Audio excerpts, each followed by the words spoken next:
আসসালামু আলাইকুম। সবাই কেমন আছেন? যিনারা ঢাকায় যাচ্ছেন আশা করি তারা ভালো নাই। কারণটা হচ্ছে এইটা, দীর্ঘক্ষণ ধরে জ্যামে আটকে থাকা। জনগণের মধ্যে এটা অস্বস্তিকর।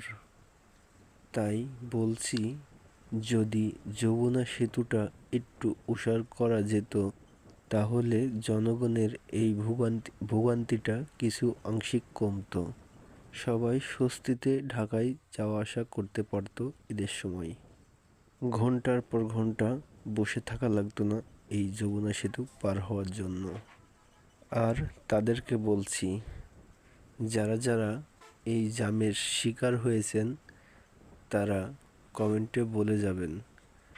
দেখতে চাই কতজনা এই জ্যামের শিকার হয়েছেন। সবাই ভালো থাকবেন আর ঠিকঠাক মতো যেন গন্তব্যস্থানে পৌঁছাতে পারেন এজন্য দোয়া করি। ফি আমানিল্লাহ।